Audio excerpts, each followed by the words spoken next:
BQ prime Hindi के दर्शकों को मेरा नमस्कार। मेरा नाम नीरज शाह, मैं बीक्यू प्राइम का एग्जीक्यूटिव एडिटर हूं। और इस वक्त हमारे साथ जुड़ रहे हैं मनीष डांगी जी। मनीष जी मैक्रो पे बहुत सॉलिड पकड़ रखते हैं। और क्योंकि इस वक्त पूरा नरेटिव जो है वो वेस्टर्न बैंक्स में जो इश्यूज या क्राइसिस जिसे कह सकते हैं और उसकी वजह से क्या इम्पैक्ट हो सकता है बाकी क्षेत्रों में, उस पे है। तो इनसे बात करना बरने करने का एकदम उचित समय है। मनीष जी, हमारे साथ जुड़ने के लिए धन्यवाद। बहुत बहुत बहुत बहुत धन्यवाद।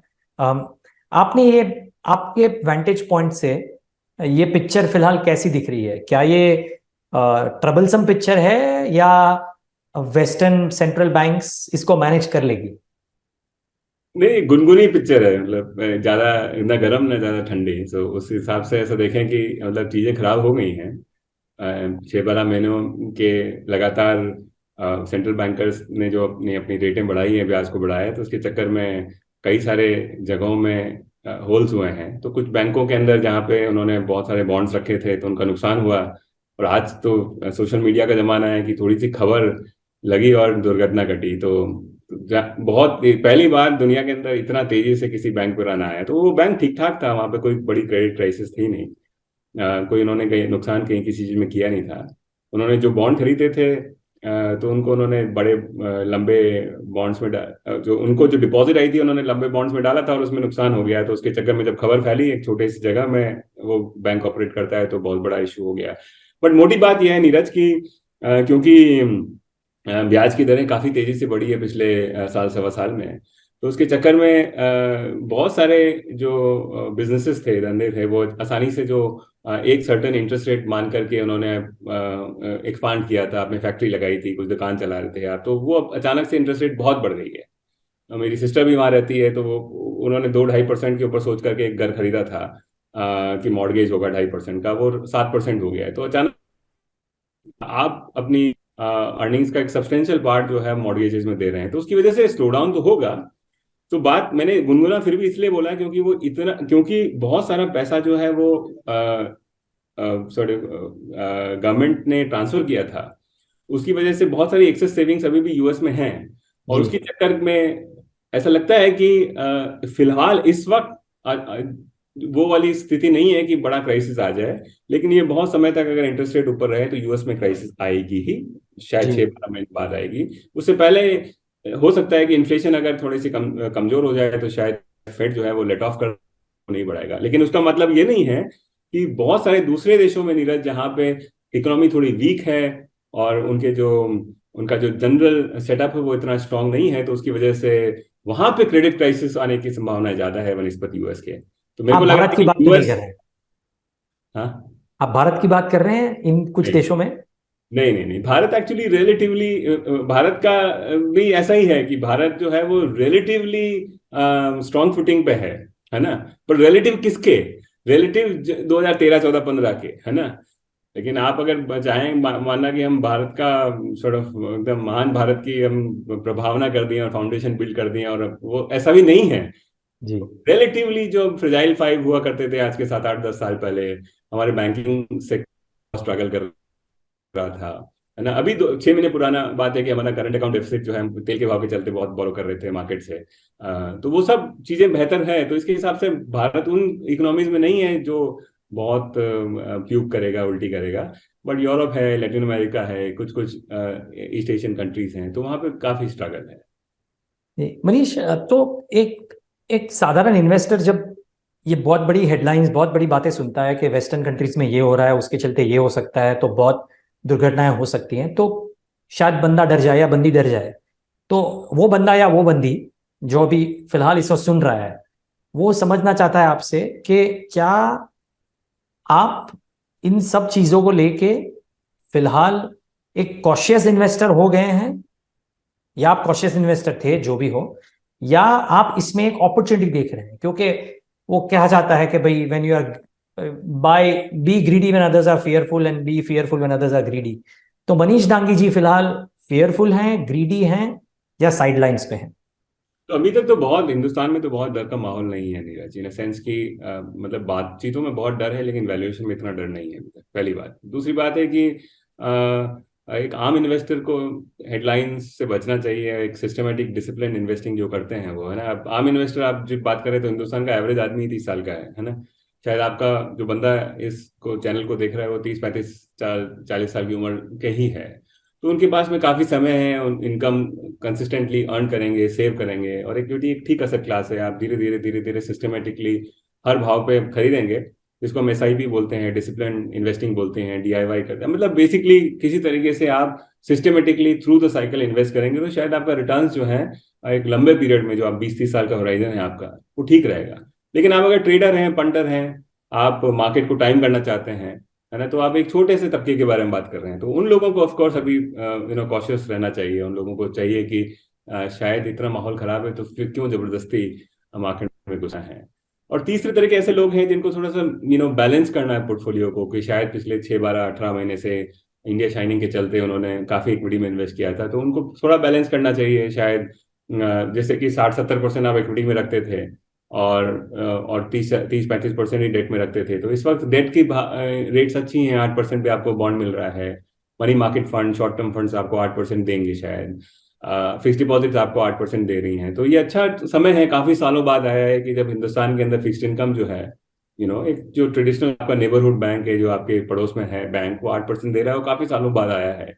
तो उस चीज को, अगर आपका जो कुछ टेक्निकल पैसा है तो उसको आप उसको एक अपॉर्चुनिटी समझ सकते हैं कि ये अच्छी अच्छी रेट्स हैं जिसके ऊपर आप 1 2 साल का पैसा लगा सकते हैं।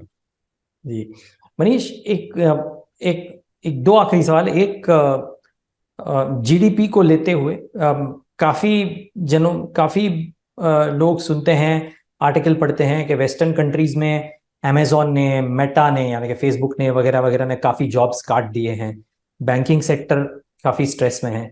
तो ये लोग ऐसे ही तो नहीं करते होंगे, उनको शायद कुछ स्लो डाउन दिख रहा होगा जिनकी वजह से उन्होंने ये हायरिंग कम कर दी है और इनफैक्ट जॉब कट्स किए हैं। तो क्या एक ग्लोबल ग्रोथ स्लो डाउन हो तो क्या वो भारत पे एक डिस्प्रपोर्शनेटली हाई इम्पैक्ट कर सकता है, या भारत इसको विथस्टैंड कर लेगा? तो एक्सपोर्ट जो है, और जो बहुत सारे जो चैनल्स हैं दूसरे देशों से, खास करके यूएस और यूरोप से हमारा आईटी सर्विसेज का चैनल थे, वहां तो थोड़ा इम्पैक्ट आएगा इन दोनों में। लेकिन हमारा जो अर्थव्यवस्था है वो नीरज जनरली थोड़ा डोमेस्टिक है, यानी कि एक्सपोर्ट जो ईस्ट एशियन है, जापान ले लो आप, साउथ कोरिया ले लो, वहाँ पे एक्सपोर्ट एक बहुत बड़ा हिस्सा होता है उनकी इकोनॉमी का। हमारा वो छोटा हिस्सा है, तो उसकी वजह से हम बहुत ज्यादा गर्म भी नहीं होते हैं और बहुत ज्यादा ठंडे भी नहीं होते हैं, है ना। तो इस क्योंकि थोड़ी सी लोकल सी इकोनॉमी है, तो इसलिए बहुत परेशानी नहीं है। अब जैसे कोई इकोनॉमिस्ट है और कोई कोई ट्रेडर है, तो उसको क्या है, 10 50 पैसा भी ऊपर नीचे देखना है ना। एक आम आदमी अब जो होटल चला रहा है, रेस्टोरेंट चला रहा है, उसको बहुत बड़ा स्ट्रेस नहीं है कि अब शायद देश 6 की जगह 5% पे ग्रो करेगा। अब आई मीन 5 और 6 में आपने बहुत लेवरेज नहीं लिया हुआ है और आप कुछ बहुत तोड़फोड़, मतलब बड़ा एक्सपांशन नहीं ला रहे थे, तो उसको कोई बहुत फर्क पड़ता नहीं है। जी।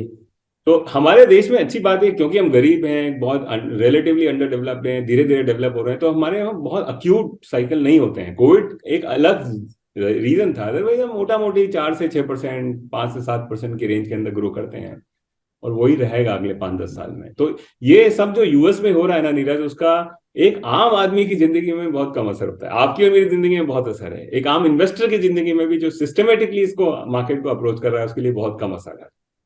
जी, एक आखिरी सवाल मनीष, आप अर्निंग्स पे काफी पक्की नजर रखते हैं। कहा गया है कि भारत का अर्निंग्स ग्रोथ काफी स्ट्रांग है, लेकिन लास्ट 2 3 साल में अगर ऊपर के बाजू सरप्राइज किया था या अर्निंग्स मीट करे थे, तो जो पहले वाली रणनीति थी कि भाई प्रेडिक्शन होती थी 20% की और इवेंचुअली ग्रोथ होता था 10% का, इस बार भी FY24 में वही वापस चालू हो जाएगा कि एक्सपेक्टेशंस हाई हैं लेकिन अर्निंग्स ग्रोथ शायद बहुत कम हो, और अब ये आईटी के चलते हुए शायद और भी हो जाए। क्या आप ये मानते हैं कि अर्निंग्स ग्रोथ में प्रॉब्लम है? हाँ है problem, because see generally nominal growth नीरज धीमा हो गया है। अब जैसे WPI 2 3% ही अगर रह गया है, तो ओवरऑल लग रहा है कि अगला साल में जो जीडीपी ग्रोथ 5 रहेगा, 4 5 6% की इन्फ्लेशन रहेगी, तो 10 11% का ही नॉमिनल ग्रोथ, जो इन्फ्लेशन और रियल ग्रोथ को इकट्ठा करके जिसको माना जाता है, तो जब नॉमिनल ग्रोथ ही जीडीपी का 10% से ग्रो कर रहा है, तो लग रहा है कि मोटा मोटी ट्रेंड जो है वो 10 11% की अर्निंग का ग्रोथ ही रहेगा। मार्केट का एक्सपेक्टेशन 17-18% का अगले साल का, लेकिन उसमें बहुत सारे वन ऑफ इस बार जो बहुत खराब हुए थे वो निकल जाएंगे, तो उसकी वजह से मुश्किल है कि 10-11% हो, शायद 15-16% हो, लेकिन थोड़ा डिसअपॉइंटमेंट फिर भी रहेगा। एक्चुअली एक आम इन्वेस्टर को अगला 3 महीना 6 महीने की अर्निंग से बहुत बड़ा फर्क पड़ता नहीं है। एक पर्टिकुलर कंपनी के लिए फर्क पड़ता है, लेकिन आप अगर निफ्टी इन्वेस्टर हैं, आप जी। पोर्टफोलियो इन्वेस्टर हैं, तो आपको बड़ा फर्क पड़ता है कि अगले 2-3-4 साल के अंदर अर्निंग का क्या मोमेंटम रहेगा। तो मेरे को लगता है कि पिछले 10 साल 5 साल का जो मोमेंटम रहा है उसके कहीं कहीं बीच में हम सेटल होंगे, 10-11% का अर्निंग का ग्रोथ रहेगा। और उसी वजह से आज सिर्फ एक लास्ट मैसेज एक आम इन्वेस्टर को रहेगा कि आप जब इक्विटी में इन्वेस्ट करें सिस्टमेटिकली, तो इस वक्त का जो आपका 100 रुपये लगेगा उसमें हो सकता है कि अगले 5-10 साल में आपको रिटर्न 10-10.5% ही मिले। वो आपके लिए खुशी वाला है नंबर, तो ही इक्विटी में इन्वेस्ट करें। आप इस क्या बोलते हैं इसको, कि इस कंफ्यूजन में नहीं आए कि मतलब ये 15-20% बना के देगा आपको, कि आपका पैसा 4 गुना हो जाएगा 10 साल में। ऐसा नहीं होने वाला है। मोस्ट प्रोबेबली जो माहौल है, जिस तरह की कॉर्पोरेट अर्निंग की कैपेबिलिटी है, जो वैल्यूएशंस हैं, जहां बॉन्ड्स हैं, और जो पूरा ग्लोबल सेटअप है, उसके अंदर आपका रिटर्न मोटा मोटी 10-11%, 10.5% के आसपास मोटा मोटी बनेगा। वो आपके लिए अच्छा है या नहीं है, और उस रिटर्न में भी अगले 10 साल के अंदर कम से कम 2 या शायद 3 बार 25 से 50% या 25 से 35% का ड्रॉडाउन आएगा, यानी वोलेटिलिटी रहेगी। तो ये एक ऐसा एसेट क्लास है जिसके अंदर कम से कम आपका 10 साल का व्यू होना चाहिए। उसमें भी आपको ये होना चाहिए कि कभी भी ऐसा नहीं होना चाहिए मार्केट डाउन हो तो भी मुझे पैसा निकालना हो, क्योंकि वो जी। कई 3 बार 4 बार पैसा जो है 25-30-40% टूटेगा। लेकिन उसके बाद में भी आप पेशेंटली अगर इन्वेस्ट करते रहें और रखें अपने पैसे को, तो वो अच्छा है। फिर 10-11% का रिटर्न, और अब जब नीचे वाले भाव पे भी आप सिस्टमेटिकली आप अपना 100 रुपये डालेंगे तो उसमें शायद 15-16 बन जाएगा। तो आप सिस्टमेटिकली अगर अगला 10 साल में इन्वेस्ट करेंगे 100-100 रुपया, तो उस एवरेज पैसे पे शायद आपको 13-14% बन जाए। लेकिन इस वाला जो पैसा आपका 10 रुपए घुस रहा है ना मार्केट में, वो 10-10.5 ही पाएगा। मनीष, ये मैसेज के लिए मैं आपका शुक्रिया अदा करना चाहूंगा, और बहुत बहुत ही पर्टिनेंट मैसेज था। सो उसके लिए धन्यवाद, और हमारे साथ बीक्यू प्राइम हिंदी पे जुड़ने के लिए बहुत धन्यवाद। Thank you, thank you. Alright, and दर्शक, thank you so much for joining in.